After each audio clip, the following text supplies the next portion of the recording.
വരാത്തതിൽ ആജിയാര് ചിലപ്പോ ഗർവിക്കുമായിരിക്കും.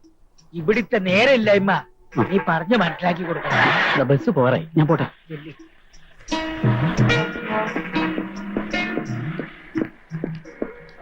ഒരാൾ കയറാനുണ്ട്.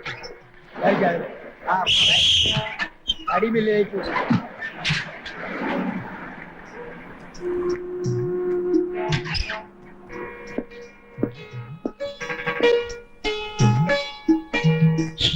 കുഞ്ഞാലി, നീ എന്തിനീ മൂത്രപ്പഴം വാങ്ങിക്കുന്നത്? പാപ്പ പോയി, നീ വാ. പാപ്പാടെ കണ്ണു വിട്ടിട്ട് ദുബായി പോകേണ്ട പാട്. സത്യം പറഞ്ഞ എനിക്കിപ്പോഴേ നെഞ്ചെടുപ്പ് തുടങ്ങും. അതെന്തിന്? ചേട്ടാ, നീ ഇപ്പോഴേ ഇങ്ങനെ തുടങ്ങിയാൽ ഞാൻ എന്ത് സമാധാനത്തിൽ പോവും? എടാ, നമ്മൾ എന്ത് കാര്യം ചെയ്യുമ്പോഴും ഒരു ശുഭാപ്തി വിശ്വാസം വേണം, ആത്മധൈര്യം, മനക്കട്ടി. മനസ്സിലായോ? എന്റെ ഭഗവതി രക്ഷിക്കണേ. എന്താ വിളിച്ചത്? ഭഗവതി. ഓ പടച്ചോനെ, ഇവൻ കുളമാക്കും. എടാ റബ്ബേന്ന് വിളിയടാ. റബ്ബേ. ബുദ്ധിപൂർവ്വം കളിച്ച എത്ര കാലം വേണമെങ്കിലും നിനക്ക് അവിടെ നിൽക്കാം. അപ്പൊ ഇത് പെർമനന്റ് ആക്കാനാ നിന്റെ പ്ലാൻ? എന്നാ ഈ പരിപാടി ഇവിടെ വെച്ച് അവസാനിപ്പിക്കാം. നീ ചൂടാകാതെ, ഞാൻ പറയുന്നൊന്ന് കേക്ക്. എന്താണെന്ന് വെച്ചാ നീ പറ. ആദ്യം നീ ബാഗ് തൂക്ക്, എന്നിട്ട് പറയാം. ആദ്യം പറ, പിന്നെ തൂക്കാം. വെയിറ്റ് കൊടുക്കാതെ ഞാൻ എടുത്തോളാം. കൂടി ഞങ്ങൾ മുറിച്ചു വന്നോളാം. പോ, ഹെൽപ്പ് ചെയ്യാതെ എവിടുന്ന് വരും? നീ ബാഗ് തൂക്ക്. നീ ബഹളം വെക്കാതെ. ഞാൻ അവിടെ ചെന്ന് 2 മാസം, ഓൺലി 2 months. അതിനു മുമ്പ് നിന്റെ വിസയും എത്തും. കുഞ്ഞാലിക്കുട്ടിയാണ് പറയുന്നത്. മാഷുമാർക്ക് അവിടെ നല്ല ഡിമാൻഡാന്നാ കേട്ടത്. ആ, അതിനുള്ള വിസ നീ ഒപ്പിച്ചാ? ഇൻഷാ അല്ലാ, നിന്റെ ആഗ്രഹം പോലെ തന്നെ നടക്കട്ടെ. ഇത് പിടിക്കും. ഇതെന്താ വിസയാണ്? അല്ലടാ, ഇത് എന്റെ ബാപ്പയ്ക്ക് ഞാൻ എഴുതുന്ന കത്തുകളാ. നീ അവിടെ ചെന്ന് ആഴ്ചയിൽ 1 വീതം മലപ്പുറത്ത് നിന്ന് ബാപ്പയ്ക്ക് പോസ്റ്റ് ചെയ്യണം. ഇത് 2 മാസത്തേക്കുള്ള കത്തുകളുണ്ട്. ഇത് തീരുന്നതിന് മുമ്പ് നിന്റെ വിസ വരും. മനസ്സിലായില്ലേ? എനിക്കുള്ള ട്രെയിന് സമയമായി. നീ ആ 10:00 മലപ്പുറം ബസ്സിൽ പോയിക്കോ. പറഞ്ഞെല്ലാം ഓർമ്മയുണ്ടല്ലോ? ഡ്രസ്സെല്ലാം എടുത്തിട്ടുണ്ടല്ലോ? ആജിയാർക്ക് ഒരു സംശയവും തോന്നരുത്. ഇന്നു മുതൽ നീ ജോനകപ്പറമ്പിൽ ജിതേന്ദ്രവർമ്മയല്ല, കോയാ മൻസിലിൽ കുഞ്ഞാലിക്കുട്ടി. ആരാ? കോയാ മനസ്സിൽ കുഞ്ഞാലി. കോയാ മൻസിലിൽ കുഞ്ഞാലിക്കുട്ടിക്ക് എന്തിനാടാ ഈ ചന്ദനക്കുറി?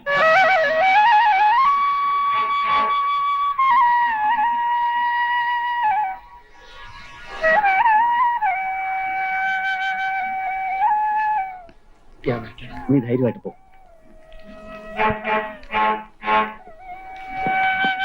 ജോജി. എന്താ? ഓ,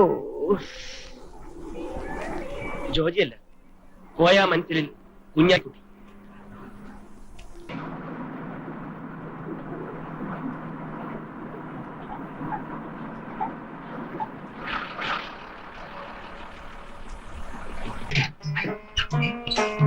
ഒന്ന് വേഗം ഇറങ്ങും മാഷേ.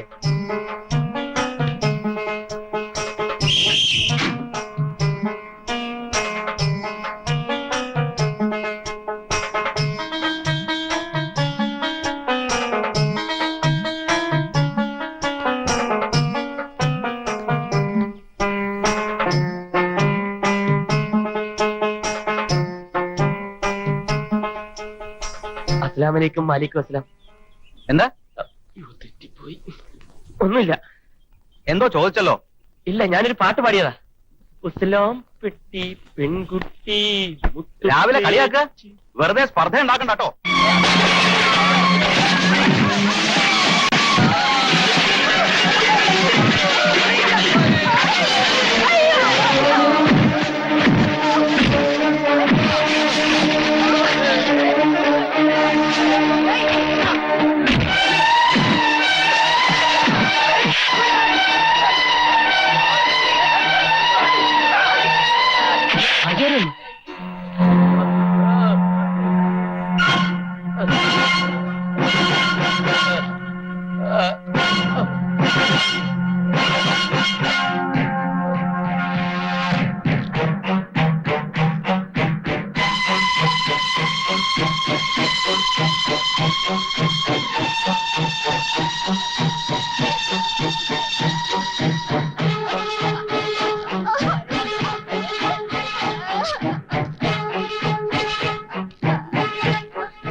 എന്താ അവിടെ?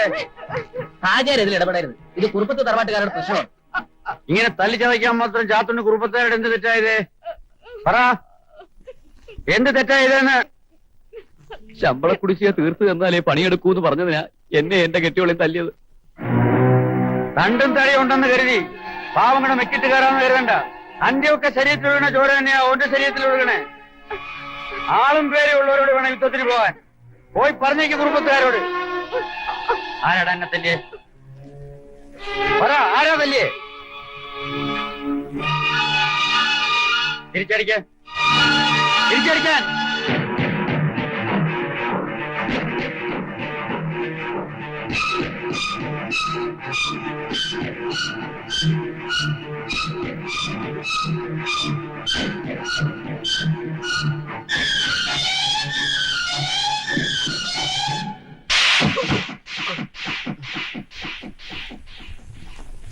ഇനിയും മിണ്ടാണ്ടിരുന്നാലേ ആദ്യമായിട്ട് അടിയാളം വരാൻ വേണ്ടി വരും നമ്മളൊക്കെ. ഏട്ടനൊരു വാക്ക് പറഞ്ഞാൽ മതി, തലയെടുത്തോണ്ടരാ ഞങ്ങൾ അവന്റെ. കണ്ടേച്ച് വരാൻ പറഞ്ഞ കൊന്നേച്ച് വരുന്ന പാരമ്പര്യമാണ് നമ്മുടേത്. പക്ഷെ ഇപ്പൊ ഹാജിയാരോട് ഏറ്റുമുട്ടുന്നത് ബുദ്ധിയല്ല, നാട്ടുകാർ മുഴുവൻ അയാളുടെ വശത്താ. ഹാജിയാരെ ഒതുക്കാനുള്ള ഒരു വഴി ഞാൻ കണ്ടിട്ടുണ്ട്.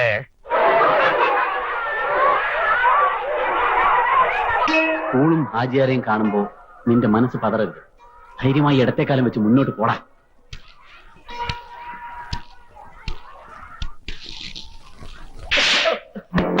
അല്ല ഹിമാറെ, എന്ത് ധൈര്യത്തിന് വേണ്ട സ്കൂൾ ഫണ്ടിൽ തവണ മോട്ടിച്ച്?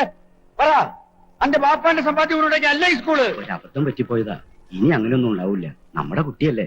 വേണ്ട മാഷേ, മരുമോനല്ല മയ്യത്താ നമ്മുടെ ബാപ്പയായാലും ശരി, കള്ളം കാണിച്ചാൽ നമ്മൾ പൊറുക്കൂല. ഈ സ്കൂളിന്റെ ചരിത്രത്തിൽ ഇങ്ങനെ ഉണ്ടായിട്ടില്ല. ഇല്ലാത്ത ഒഴിവുണ്ടാക്കി അനക്കിവിടെ ജോലി എന്നത് തെണ്ടിത്തിരിഞ്ഞിരുന്ന കുടുംബത്തിന് മാനക്കേട് ഉണ്ടാക്കണ്ടെന്ന് കരുതിയിട്ടാണ്. പോയിന്റ് കണ്ണ മുമ്പേന്ന് മാഷേ, സ്കൂൾ ഫണ്ടിൽ നിന്ന് പണം കെട്ടവന്റെ പേരിൽ എന്ത് നടപടിയാണ് എടുക്കേണ്ടത്? അത് നിങ്ങൾ അവന്റെ പേരിൽ എടുത്തോളി. എല്ലാവർക്കും ഇതൊരു പാഠമായിരിക്കട്ടെ.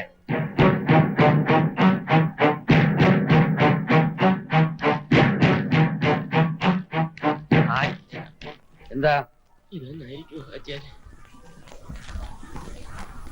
ചോദിച്ചത് കേട്ടില്ലേ? ഞാൻ കുഞ്ഞാലിക്കുട്ടി, പുതിയ മാഷായിട്ട്. ആഹാ, നമ്മുടെ കോയ സാഹിബിന്റെ മോനാ? എന്താ ഈ വേഷത്തില്? മോൻ വലിയ പുരോഗമനക്കാരനാണെന്നാണല്ലോ കോയ സാഹിബ് പറഞ്ഞു കേട്ടിട്ടുള്ളത്. പിന്നെ എന്താ ഈ കോലത്തില്? വെറുതെ അല്ല എന്നെ കണ്ടിട്ട് പെട്ടെന്ന് പിടികിട്ടാഞ്ഞത്. ഈ സ്കൂളിൽ മാഷായിട്ട് വരുമ്പോ ഇവിടെ അങ്ങനെ പ്രത്യേകിച്ച് നിയമമൊന്നുമില്ല. ഈ വേഷത്തിന്റെ ആവശ്യവുമില്ല. ഇസ്ലാമാണെന്ന് വിളിച്ചറിയിക്കേണ്ട കാര്യവുമില്ല. വാ. കുഞ്ഞാലിക്കുട്ടി അങ്ങനെ ഈ ഡ്രസ്സിന്റെ കാര്യത്തിൽ തടി തപ്പി.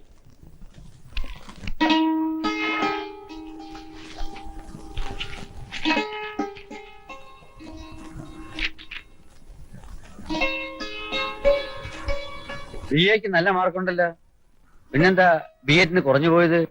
ആ സമയത്ത് തടിമില്ലിന്റെ ചുമതല എനിക്കായിരുന്നു. നല്ലത്. പ്രായമായ മക്കള് ബാപ്പാനെ സഹായിക്കും. ഉദ്യോഗമൊന്നും കിട്ടിയില്ലെങ്കിലും സ്വന്തമായൊരു തൊഴിൽ വരികയാവുമല്ലോ. അനക്ക് 2-2.5 വയസ്സുള്ളപ്പോ നമ്മൾ വീട്ടിൽ വന്നിട്ടുണ്ട്. അന്ന് എനക്ക് കുറെ കൂടെ നിറമുണ്ടായിരുന്നു. എന്റെ മോൻ സലീമും നീയും ഒരേ പ്രായക്കാരാ. പടച്ചോനോനെ നേരത്തെ അങ്ങ് വിളിച്ച് ബാപ്പ കഥയൊക്കെ പറഞ്ഞിട്ടുണ്ടാവുമല്ലോ. ആ, കുറച്ചൊക്കെ പറഞ്ഞിട്ടുണ്ട്. ആ, ഏതായാലും നാളെ വെള്ളിയാഴ്ചയല്ലേ, നല്ല ദിവസമാണ്. ജുമാ പിരിഞ്ഞതിന് ശേഷം ജോയിൻ ചെയ്തു. ശരി. താമസം നമ്മുടെ വീട്ടിൽ തന്നെ ആവാം. പള്ളിയുടെ അടുത്താ വീട്. പള്ളിയിൽ പോയി വരാനും എളുപ്പം. പ്രൈവറ്റ് ആയിട്ട് എം എ എഴുതണം. അതുകൊണ്ട് പുറത്തെവിടെയെങ്കിലും താമസിച്ചാൽ. എന്റെ ബാപ്പാന്റെ സ്വഭാവം ഇങ്ങനെ തന്നെയാ, ആരെയും ബുദ്ധിമുട്ടിപ്പിക്കില്ല. എന്റെ ഇഷ്ടം അതാണെങ്കിൽ അങ്ങനെ തന്നെ ആവട്ടെ. ആ മാഷേ, ഇത് ഞാൻ പറഞ്ഞില്ലേ, കുഞ്ഞാലിക്കുട്ടി, പുതിയ മാഷ്. ഇത് മുകുന്ദൻ മേനോൻ, ഹെഡ് മാസ്റ്റർ. നമസ്കാരം. ആ, മാഷന്മാർക്ക് താമസിക്കാൻ സ്കൂളിന്റെ വക ഒരു വീടുണ്ട്. അവിടെ ഇപ്പൊ അലിയാര് മാസ്റ്റർ മാത്രമല്ലേ ഉള്ളൂ? അതെ. തൽക്കാലം അവിടെ ആക്കിയാലേ താമസം. ശരി.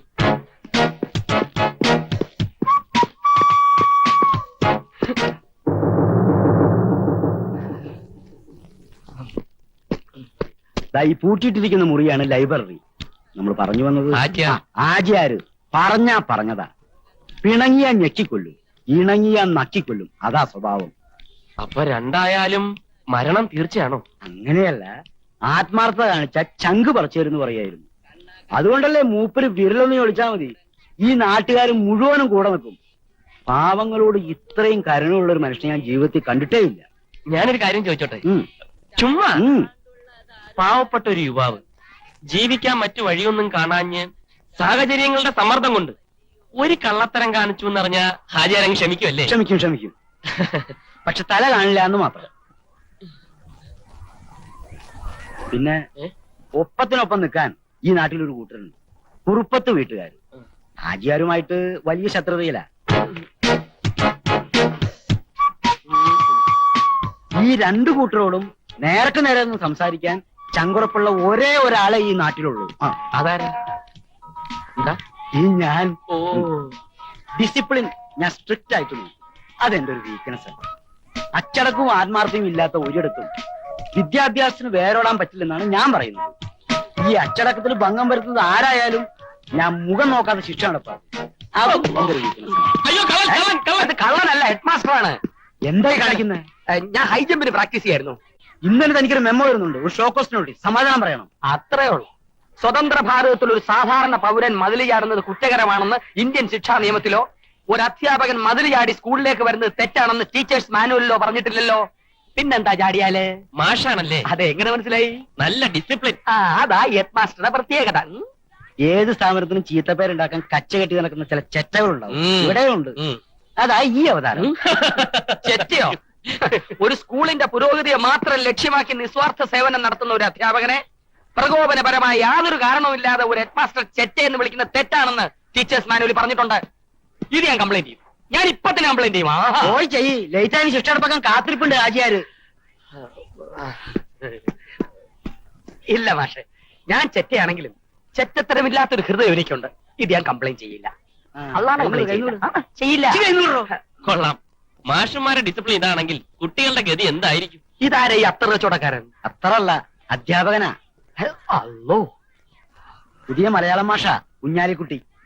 സലാമുണ്ട്. കൊള്ളാം. അരങ്ങേറ്റം അസലായി. സഹപ്രവർത്തന്റെ കാല് വാരിക്കൊണ്ട് തന്നെ വേണം. ഇത് ഡ്രില്ല്. അലിയാർ സ്വദേശം കൂത്തുപറമ്പ്. മാഷ പറഞ്ഞ കേട്ടല്ലോ. ഈ സ്ഥാപനത്തിൽ ഒരൊറ്റ ചെറ്റ മതി, രണ്ടെണ്ണം വേണ്ട. ഇന്നു മുതൽ മാഷ അലിയാരുടെ കൂടെ താമസം. ഇവിടെ താമസം അത് മാഷ് തീരുമാനിച്ചാ മതിയോ? ഇത് എന്റെ തീരുമാനമല്ല, ഹാജിയാരുടെ തീരുമാനമാ. ഹാജിയാരുടെ ഓരോ തീരുമാനങ്ങള്. വളരെ സന്തോഷം. എന്നൊക്കെ ഇപ്പൊ തന്നെ വീട്ടിലോട്ട് പോവാം. മാഷിന് ക്ലാസ് എടുക്കണ്ടേ? ക്ലാസ് കൈ വിടറോ? ഒരു ക്ലാസ് എടുക്ക്. അതെ, ക്ലാസ് എടുക്കാം. ഇതാണ് വീട്. എങ്ങനുണ്ട്? കൊള്ളാം. നല്ല സൗകര്യമുള്ള വീട്, എനിക്കിഷ്ടമായി. എന്നാ ഹാജിയാരോട് ഇതങ്ങ് എഴുതി തരാൻ പറയാം. മാഷ മുറിയാൻ കാണിച്ചത്. തമാശ പറഞ്ഞ പിടിച്ചില്ല. ഇതാണ് ഇവിടുത്തെ ഏറ്റവും നല്ല മുറി. നല്ല കാറ്റ്, വെളിച്ചം, പോരെങ്കിൽ അറ്റാച്ച്ഡ് ബാത്റൂമും ഉണ്ട്. ഇവിടെയാണ് ഞാൻ ഡെയിലി എക്സസൈസ് ചെയ്യുന്നത്. അതുകൊണ്ട് മാഷക്ക് ഞാൻ ഈ മുറി തരൂല. ആ മുറി മാഷക്ക് ഇഷ്ടാവും. മനസ്സിലിരിപ്പുള്ള ഈ കാണുന്ന ജനാലകൾ തുറന്നിട്ടാ കാണാം കണ്ണത്താത്ത ദൂരത്ത് പാടശേഖരങ്ങൾ. രാത്രിയിൽ നേർത്ത നിലാവെളിച്ചം. മനസ്സിന് പ്രയാസം തോന്നുമ്പോഴൊക്കെ ഞാൻ ഈ ജനാലകൾ തുറന്നിട്ട് അകലങ്ങളിലേക്ക് നോക്കി നിൽക്കും. ദുഃഖങ്ങളെല്ലാം ഓടി മറിയും. പിന്നെ പ്രകൃതിയും ഞാനും മാത്രമാകും. നോക്കു മാഷേ. അല്ല, വയലില്ലെങ്കിലും വെയിലുണ്ടല്ലോ. അതുകൊണ്ട് ഈ മുറി ഞാൻ മാഷക്ക് തരൂല്ല. മാഷയുടെ മുറി ഞാൻ കാണിച്ചു തരാം. ഇതാണ് മാഷയുടെ മുറി. ഏകാന്തതയുടെ മാഷേ, കൂടുതൽ വർണ്ണന വേണ്ട, ഞാൻ തന്നെ കയറി നോക്കിക്കോളൂ. അയ്യേ, ഇത് റൂമാണോ? മനുഷ്യരെങ്ങനെ ഇതിനകത്ത് ഉറങ്ങും? അതുകൊണ്ടല്ലേ മാഷക്ക് വന്ന്. അവിടെ മുഴുവൻ ചെലന്തി വിലയാണ്. അതെ. ലൈറ്റ് ഇല്ല, ഇല്ല, ഫാൻ ഇല്ല. ഓ അവിടെ കൈതാൻ ഫാൻ. ഹാജിയോട് പറ കിടക്കാവർ AC ഫിറ്റ് തരാൻ. 300 രൂപ ശമ്പളക്കാരെ AC യിലേ കിടന്ന് ഉറങ്ങും. ഇയാളാരാ, ഹൈദരാബാദ് നൈസാമോ?